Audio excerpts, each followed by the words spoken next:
Being that I was a musician, I used to buy these music magazines, Hit Parader and Cream magazine, CREEM. These are all rock and roll magazines, and they have real cool pictures and stuff like that. And I would see these pictures and I would say, geez, I wonder what they sound like. And so then, from the pictures in the Cream magazine, I would look for that record. Whenever we went shopping in Rapid City, and then take a chance, because back then record albums were only like $4.99 and $5.99. So I would buy it. Like one time there was this all-girls group called the Runaways, 1977. They had 2 records up, and there was a really good vinyl record shop in Rapid City. Now I forget the name. It's not there anymore. It doesn't exist anymore. Early Novembers, I think it was called. And I found the records. Both Runaways records were there. I bought them, took them home, and I was like, holy crap, I was blown away. This is kick-ass stuff. And so I was like one of the very few kids in the town where I grew up, or maybe even the res, that knew what the popular music was and what it sounded like. And being a musician, I like music from different categories, different genres. And there was some music that I liked. And I knew what they dressed like in New York City, the disco guys. So I bought clothes like that. I fixed my hair like that. And I would go to school like that, and people were like, either you were like, whoa, David, is that you? Or people would be like making faces at me and stuff like that, but I didn't care. I thought I looked cool. Yeah. On one hand, I'm listening to heavy metal. On the other hand, I'm a disco guy. Yeah. Didn't even make sense. And here, later on in my life, I found out that a lot of people were accusing me of being gay because I was wearing these platform shoes, these slacks, these satin shirts, these gold-plated necklaces, and I had my hair styled a certain way. And they all assumed that I was a gay guy. And I'm not. But because of the way I dressed, they all assumed I was this way. And they never saw me with a girl. That's another reason why they thought I was gay. Well, the thing is, I didn't go out with Indian girls because I'm related to all of them. I'm a cousin to all of them in some way because it's a small town. So I'm not going to go out with my own relatives. So if I talk to any girls in that direction, they're going to have to be not Indian because I'm related to everybody. And so a lot of people didn't see that. That yes, I was talking to girls, but they were white girls. And it was not because they were white. It was because they were not my cousins. And I'm not the kind of person that goes out and just hangs out on the street and smoking cigarettes and hanging out with all the teenagers. There was many reasons, but the bottom line was I stayed home a lot. One reason was because of my music. And there were other reasons too that I won't get into yet, but I just didn't see the point of going out and just standing on the streets and bumming around, getting drunk, getting high, smoking cigarettes. I just didn't see that as exciting at all. So that separated me from the other Indians. And so when they see me dressing this certain way and I'm the only one dressing like that, then they think I'm gay. Not interesting. Yeah, getting judged by my own people. Just because I didn't dress like them, they called me gay. My goodness. Anyway, just think of how style was, how people really thought they were cool, dressing a certain way, and me being more in touch with the world outside of the res and the style as well. People just automatically assumed I was homosexual, and I wasn't even in that vein at all. That's just sad when people make those kind of accusations without even taking the time to know me. It's interesting how you look at something and you think, without taking time to check it out, You start stereotyping and think, okay, this guy's wearing leathers and chains. They must be a biker, must be a mean guy. You see this guy wearing silk shirts and slacks and really nice dress style shoes, really nice belt, hair permed, and you think, must be a gay guy. And it's not really fair to be saying that when it's actually the opposite. And I think this is something we have to be careful about. Like just about a couple hours ago at the store. See, where I live is not that many black people. And when I went into the store, there was a black dude in there, and he was looking for something, and he couldn't find it. So he asked the store worker where it was, and she was explaining it to him in German. Go this way, and then turn left, and it's right in front of you. And he was like, huh? And I realized the guy can't speak German. He just knows a few words. And I realized that the lady was kind of mean to him. She was like, kept moaning like that. And I was like, why is she so mean? It doesn't have to be like that. So I just thought I would test it out myself. So I waited for a few minutes, and then I came around, and I went up to her, and I said, "Können Sie bitte mir helfen?" Yeah. And she was all friendly. I said, "Could you please help me?" And I asked her, where's the, what do you call it? This is looking for a spice that I use on my lamb meat. Oregano. Of course, here they say oregano, yeah? So I had to say it like that, yeah? And then she showed it to, she took me there, all friendly. And I was like, why didn't she treat the black guy like this? And I was like, this is racism. And the thing is, I went down there looking like a bum. Hair not even combed, black t-shirt, black pants, black jacket. I could have passed as just a no-good guy. And here's this African guy wearing white clothes, really nice-looking jacket, nice-looking slacks. And he looked just like a really nice guy, but she treated him like shit. And I'm coming in looking like a bum, and she takes me to what I'm looking for. That is racism. I mean, the guy looked better than me. So, it's really interesting how you present yourself to the world. You can present yourself as a clean person, but if you're black, to some people, that doesn't make any difference. I think we have to be careful in that. Like when we have a bad experience with somebody, or somebody we know had a bad experience with somebody, we should be careful about that.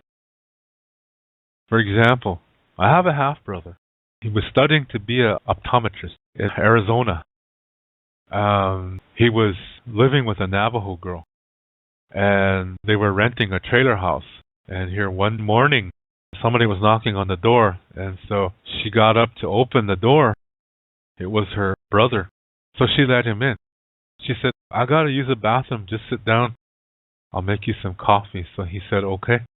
So she went to go use the bathroom. While she was in the bathroom, this guy went back to the door and let like about 4 or 5 other guys in. These are all Navajos. They went to the bedroom where my half-brother was, and while he was sleeping, they proceeded to beat him up.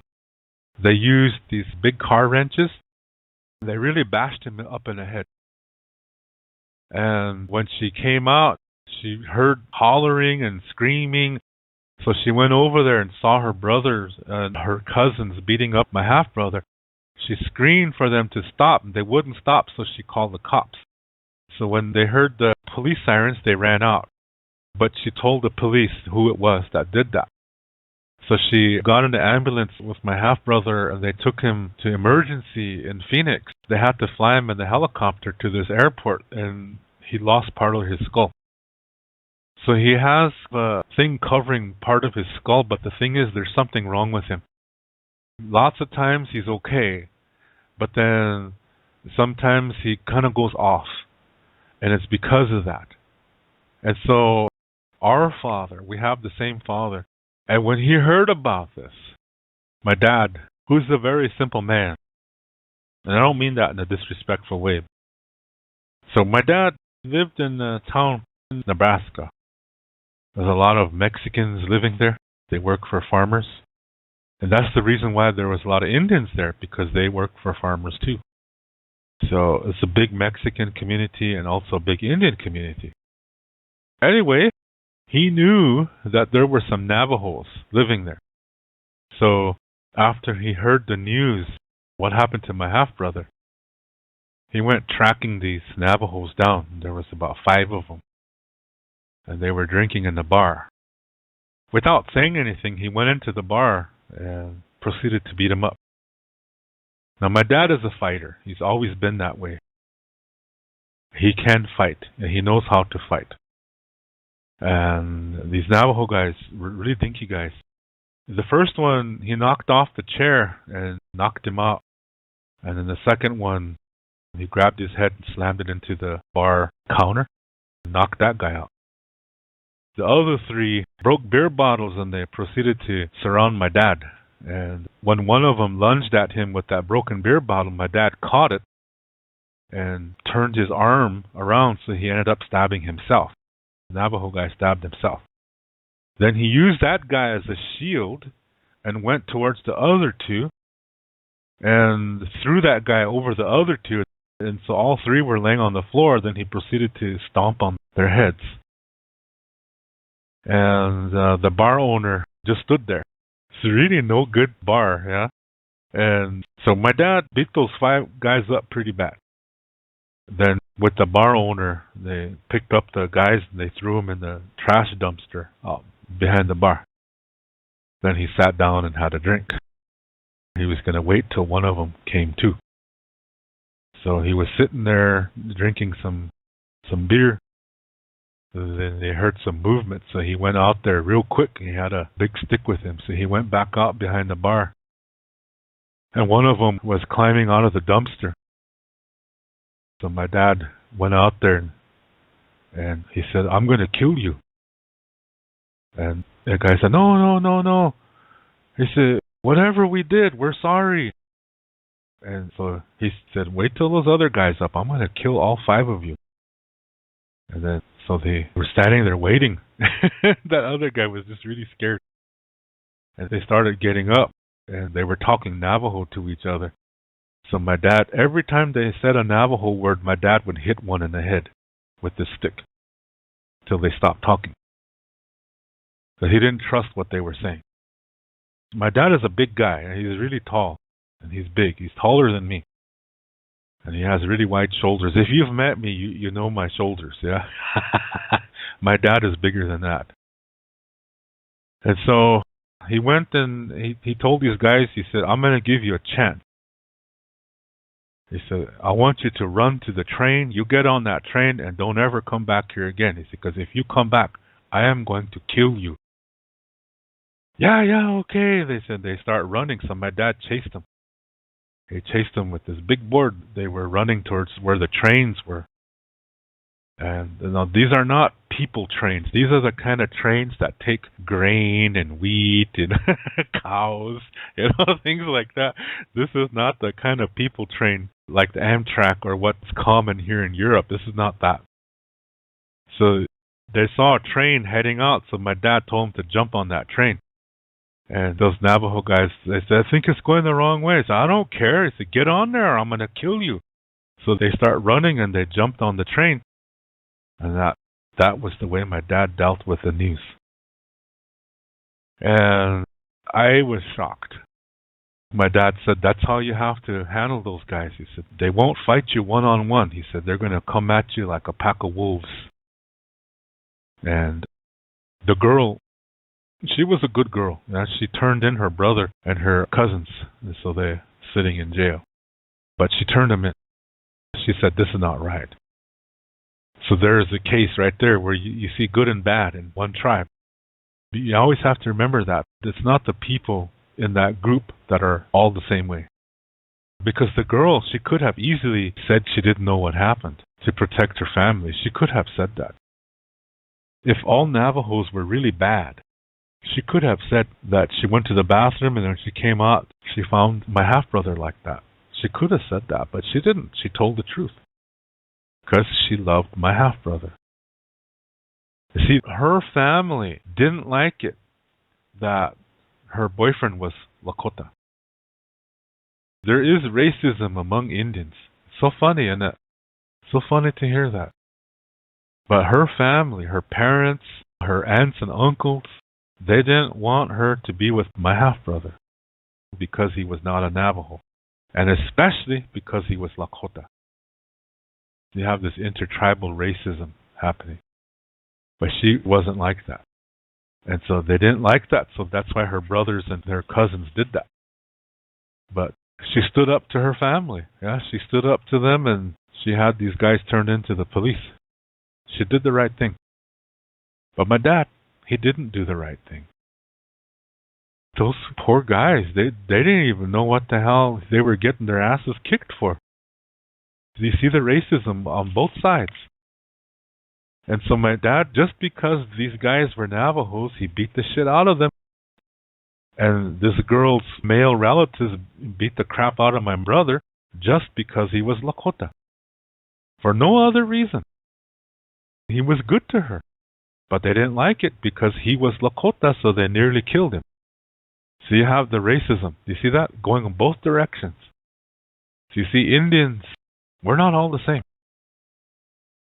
A lot of people in Europe, they think that no matter where you go in America, that all Indians are all these loving people and we all are in tune with Mother Earth and we're all mystical, and it's not true.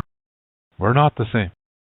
So this whole idea of stereotyping, you got to be careful about that. This is unhealthy. And when I was going to university in Utah, my dad was worried for me. My dad said, never trust a Navajo. He said, there's a lot of Navajos there. You better be careful. So you have to have your own guys, or you better be a good fighter, he said, because that's the way Navajo guys are.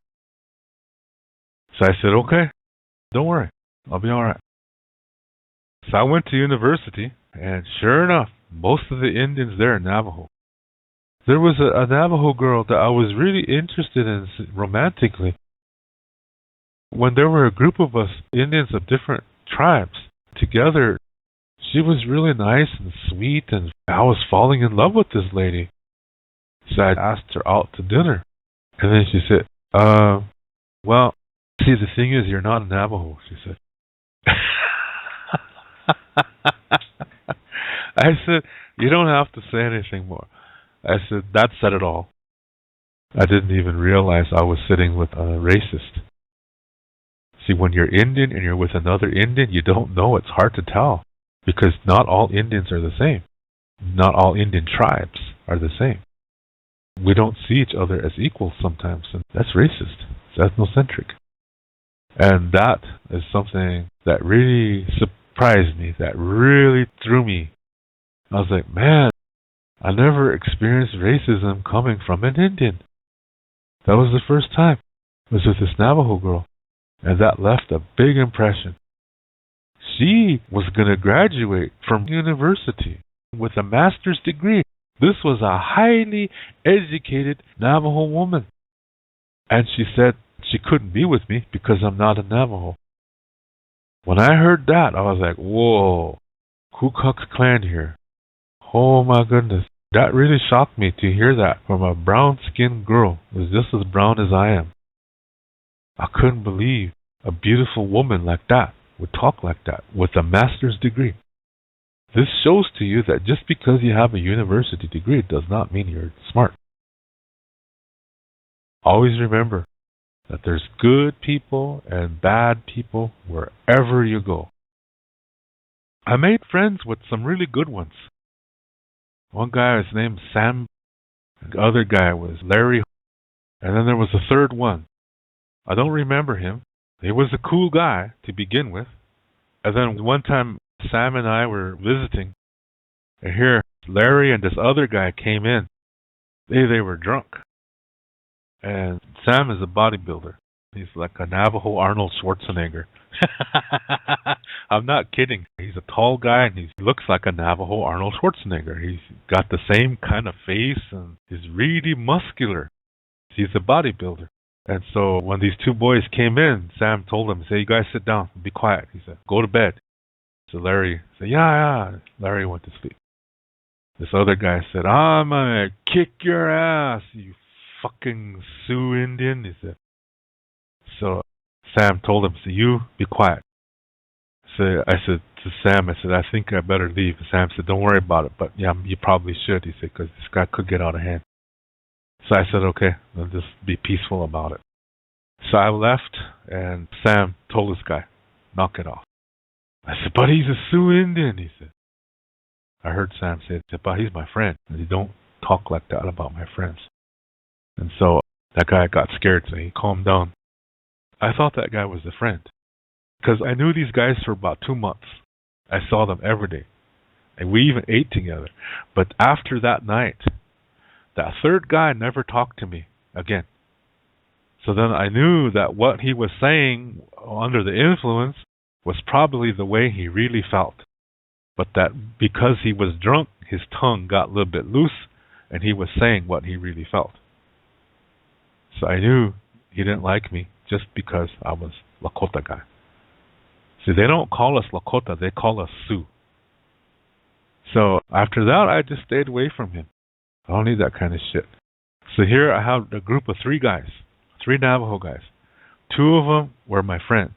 At first, I thought all 3 of them were. Then it turned out that third one wasn't like that. He wasn't a friend at all. He was faking it. So I always watched my back when I was around that guy. I didn't trust him. But the other 2, Sam and Larry, they remained my friends. They're good guys. There's an example of good guys and bad guy in the same group. They're all Navajos. They all spoke the Navajo language. 2 of them were my friends. The other one wasn't. So that was the first incident. So I thought, okay, that's nothing. Yeah, that's nothing. I just let that go. It didn't bother me after that. Then later on, I moved into another apartment, and I had 3 roommates. They're all Indian guys, and one of them was a Navajo. It was 2 guys to a room, big room, 2 beds in each room. And the guy in my room was the Navajo guy. This guy was really friendly. One time I was walking down the street, and this car was following me. I noticed every time I made a turn, this car would follow me. So finally I looked over there, and there's a small car, and there's about 5 Navajo guys in there. And they're all looking at me. So then I thought, shit, what the hell is this about? I didn't think anything of it. I just kept going about my business. But they kept following me. Then I ran into a group of my friends, and then this car turned around and took off. So I was like, why are they following me particularly? Now I know for sure they're following me, 100%. So I didn't say anything to these guys, because by this time I don't know who to trust. So whatever I had to go, I did my business, and I came back home. To make a long story short, it turned out that our Navajo roommate was telling that group of guys that we were making fun of them. He was just like a Iktomi here, yeah? He's causing trouble. And we couldn't even care less about those guys. We didn't even give a shit who they were. They're not part of our circle, and we didn't care who they were or whatever. But our roommate made trouble. Then another night, we heard a loud smash in here. We ran into one of the bedrooms in here. See, we were on the ground level. And here, one of them guys threw a big rock through one of the bedroom windows. And they're like, this is getting interesting here. And so I just like, I better really keep my wits about me here. Better really be alert. A couple of days later, again, I was walking down the street. And then again, the same car started following me. The same 5 guys in there. So I walked, and I wanted to make sure they were following me. So I kind of walked to an area where there's a lot of trees, like a little park. So that car followed me there. Then I stopped. I let that car get close. Then I turned around. I went towards that car. I put my arm out to open the car door on the driver's side. That guy really got scared. Yeah? That car really backed up fast. It turned around, it took off. Because my feeling was like, hey, if these guys want to fight, let's get it over with. So I went towards them, I confronted them, and they didn't expect that. To tell you the truth, I was scared out of my mind. But I thought, shit, I can't let them terrorize me this way. So I'm going to face them head on. So I just said, I'll do what I can in 5 minutes. I had all these thoughts in my mind. Yeah, I said, obviously, I'm going to have to use the car door as a weapon. See, what I was going to do is open the car and grab this driver by the head and then smash his head with the car door so he can't drive out. Then I was going to grab his keys and then use the keys as a weapon to gouge somebody's eyes out if I had to. Because I was like, I'm going to go down fighting. I'm not going to let these guys terrorize me like this. If I'm going to get beat up, I'm going to make it worth their while. That was my mindset. Not too smart, was it? But I was young, yeah. So these guys really got scared, yeah. They didn't expect me to turn around and come for them. They had the car sit. If they were really mean, they could have ran me over, but instead they backed up and they turned around, took off. Since that time, I never heard anything. They left me alone after that. I think that freaked them out. And so I thought, Jesus Christ, what the fuck is with these Navajo guys here? There needs to be more Sam and Larrys. Those are the first guys I met. Those are the only 2 guys that were good. In one of my classes, there was a girl by the name of Joan. She's a Navajo girl. She's from the res. Joan was really cool. One time she came over for a visit, and we went for a walk. I said, I'm really curious. Whenever I'm in with a group of Navajo guys, all of a sudden they start talking Navajo in front of me. And it's like they're excluding me on purpose. And she said, yeah, Navajo guys do that all the time. She said, I really don't like that. She said, some Navajo girls do that too. She said, I really don't like that when they do that. And there were some guys coming up the street. This was a different crew of Navajos. See, this is the other thing. No matter where you go, Navajos really stick to each other in general. Every now and then you have an exception like Sam, Larry, and this girl, Joan. These were really the exceptions. But this goes to show you that not everybody in a group is the same. This is proof that not everybody's the same. Not all Navajos are the same. I experienced some really good ones. So anyway, this group was coming up. They were Navajos. It's obvious. They're talking Navajo. We said hi. We kind of knew them a little bit, so they were talking English when they came to us. And then as we were having a discussion, then suddenly one of the girls started talking Navajo to Joan.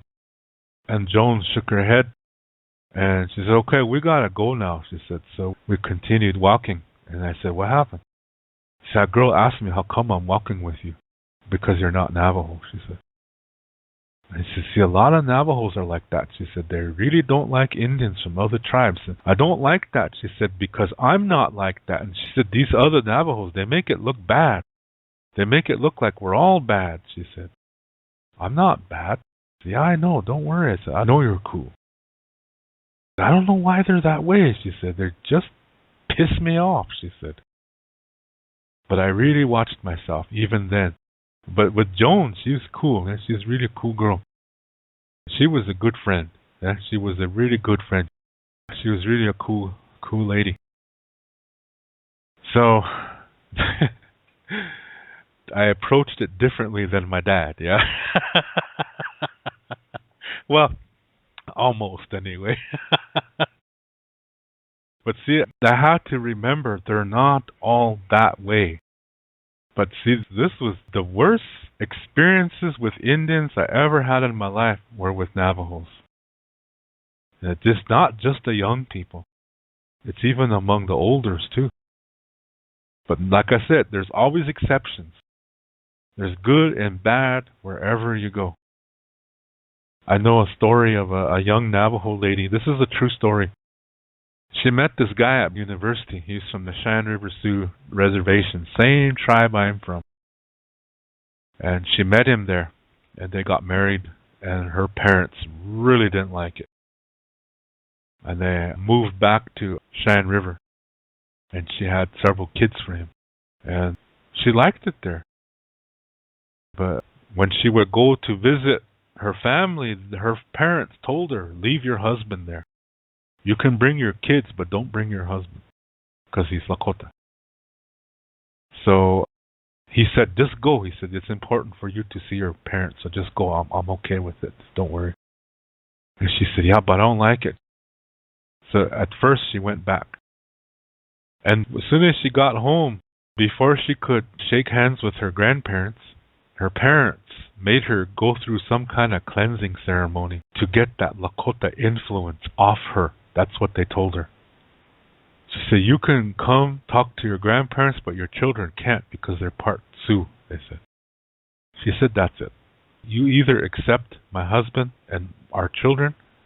If you cannot, then I do not accept you either, she said. They are a part of me. If you don't accept them, that means you don't accept me. And I cannot be here. So she left him. This lady was a friend of my mother. That's how my mother knew this story. So she said, I don't want my children growing up where they're taught to hate Indians from other tribes. She said, that's not right. So she said, I'm going to raise my children in Lakota country, because there they treat us better, she said. So she stayed on Cheyenne River, raised her kids there. She's still there. Her children are still there. They married Lakota people. They're still on the res. You see that's extreme racism. Telling her to go through a cleansing ceremony to get that Lakota energy out of her. She said, no way. This is racism. So she went against her parents because they were so racist against her husband and her children because they're part Lakota. So you see, there's good and bad wherever you go. This lady was the good one from her family. It sounded like her father really, it just drove him crazy that she married a Lakota guy and not a Navajo. So that's crazy, isn't it? That's really, really crazy. Then you have this Navajo Hopi thing happening. It's really not good. That's all because we're focusing on the outside. The sad reality is that underneath both peoples is the same damn thing. But because our culture is different, we hate each other. That's taking culture to the extreme. This is the problem in the world. Focusing away from your sacred center. We don't like each other just because we speak a different language. Because we wear our clothes in a different way. We say, a bunch of them killed my son, a bunch of them did this, and we have to retaliate. And all of this is based on the outside. So this is happening among Indians. Even today it's happening. It's still intertribal hatred going on. When you speak your own language and you meet Indians from another tribe, speak English. Because if you speak your language, that's where the problem starts. Because you don't know what the other one is saying. You don't know if it's good or bad. How can you tell when you don't even understand their language? Why do we always focus on the way a person looks, the language they speak, the tribe they come from? Most of my experiences with Navajos have been bad, but I don't let that taint my opinion about that culture. I could say, shit, most of my experiences are bad, that must mean they're bad people. Then I'm a racist if I say that. The truth is, most of my experiences have been truly, really, really bad with these people. But I refuse to say that they're all that way because I've experienced really wonderful people like Joan, Sam, and Larry. Real nice guys. And they're Navajo. But they are nice guys because that's the way they are inside of themselves. These are three of the coolest Indians, I should say three of the coolest human beings I ever met in my life, who had just happened to be Navajos. These guys, they were really nice to me. There's good and bad wherever you go. Not all Lakota people are good either. There's a shitload of assholes among our people, yeah? But we don't go to this extent of oppressing another tribe just because they're not Lakota. That's really strange in Indian country that this kind of intertribal racism exists. Even today, among the different Lakota tribes, there's a little bit of tension. Like if I move to Pine Ridge, I'm from the Cheyenne River Sioux tribe. If I move to Pine Ridge and get a job, a tribal job, the people there are going to get mad at me. They're not going to like me because I'm not from there. They're going to say that job should be held by somebody who's from Pine Ridge, not somebody who's from Cheyenne River. But that's as far as it goes. They don't send out unhealthy energy to attack me, to terrorize me, just because I'm not from there. They don't go that far. They'll just bitch and moan and say, why is this guy from Cheyenne River working here? Should be among his own people. But that's as far as it goes.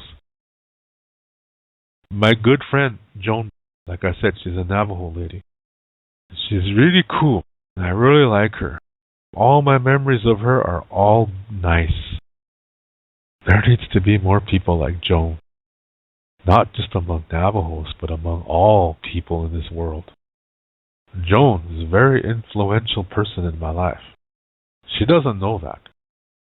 But from her, I learned that, hey, don't focus on the tribe. Don't focus on the language. Don't focus on the culture. Joan is cool because of who she is inside of herself. Not because she's a Navajo. That's just the outer covering. But she's really a real human, communicating in a healthy way because of who she is within herself. There needs to be more people like that. She is an example of how we need to be. Just something to think about, yeah? But that was meant to show you that not all Indians are the same.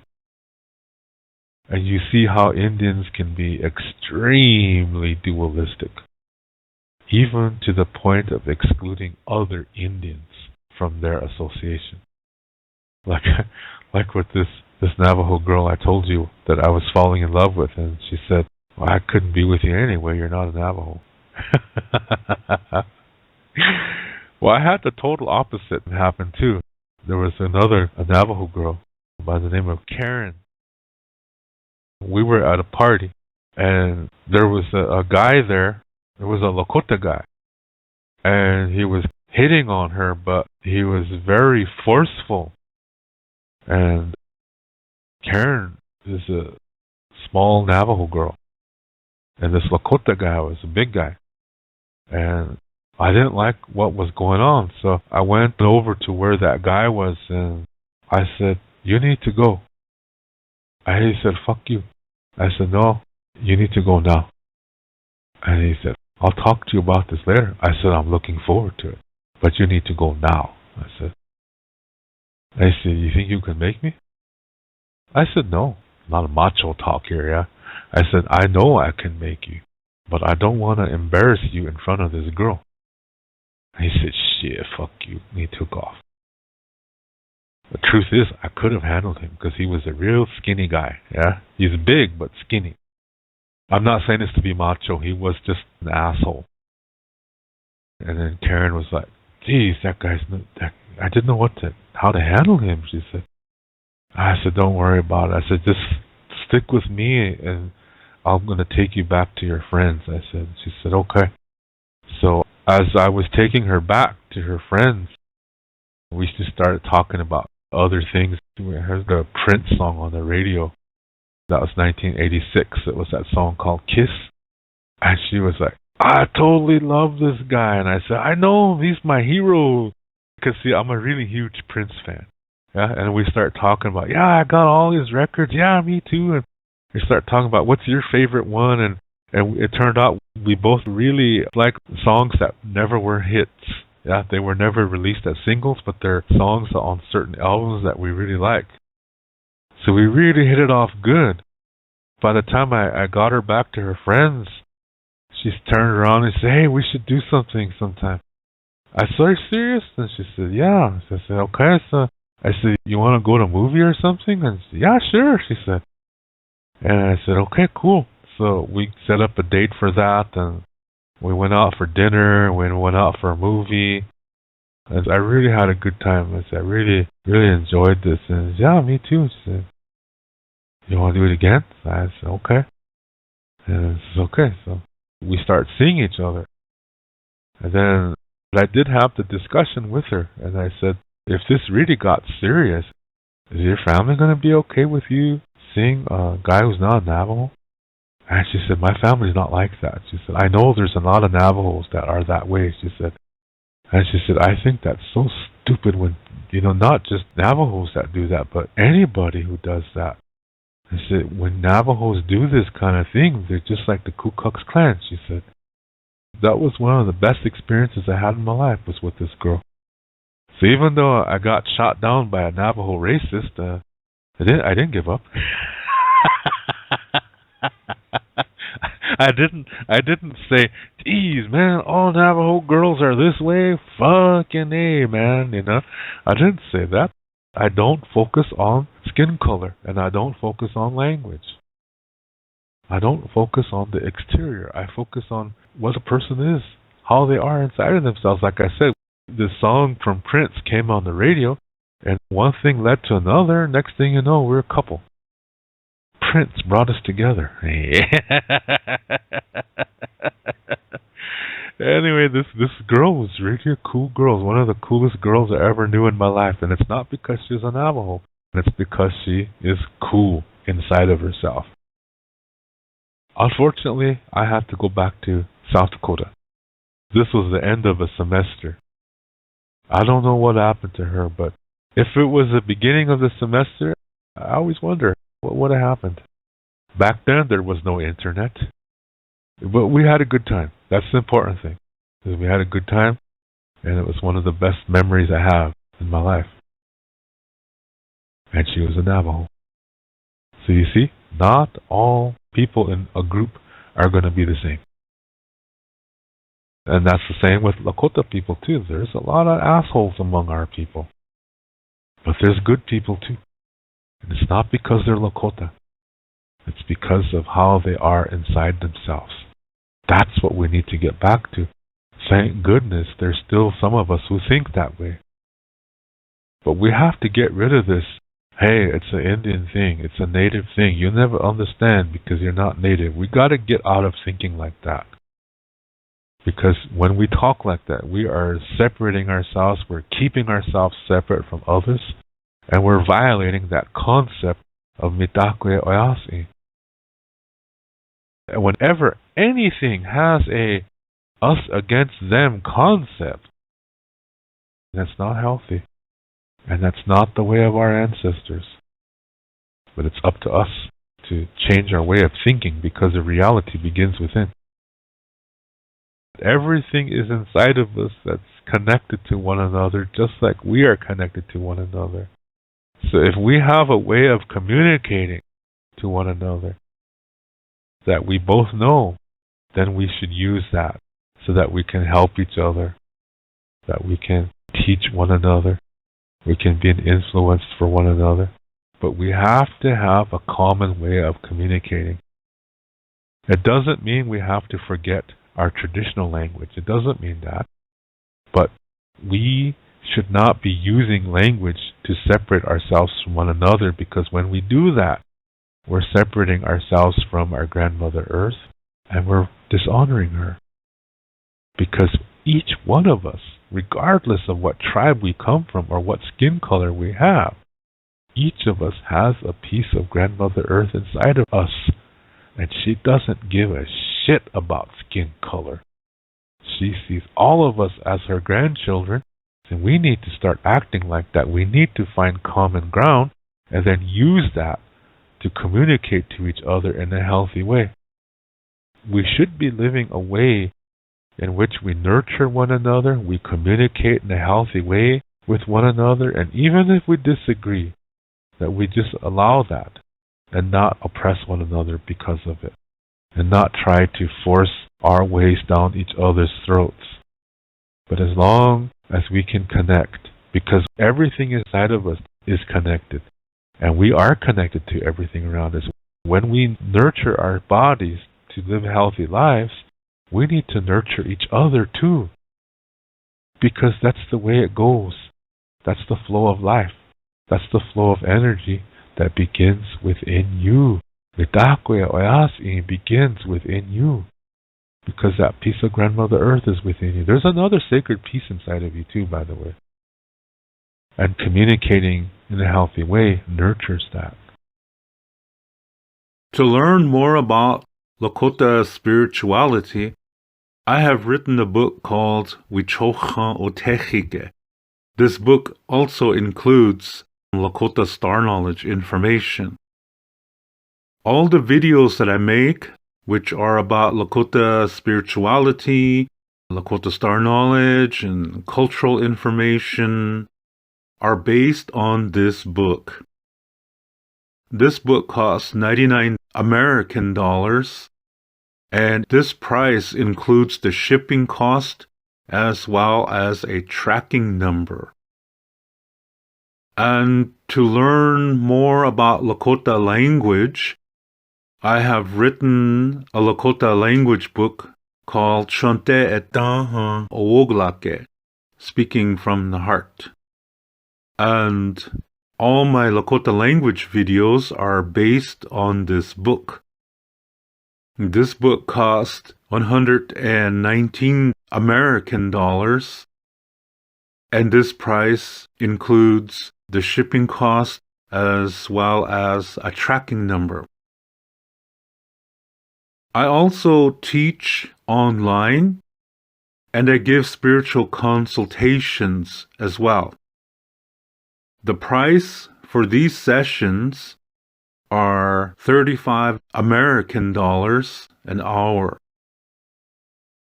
If you are interested in any of my services and products, you can send payment via PayPal to my email address, which is hehaka7@yahoo.com. That's HEHAKA, the number 7@yahoo.com.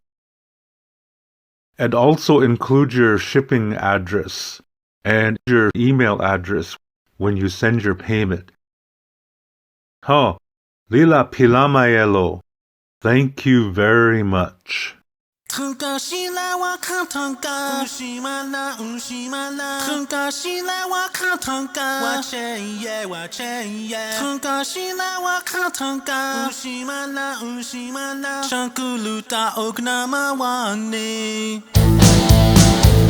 Dualistic world of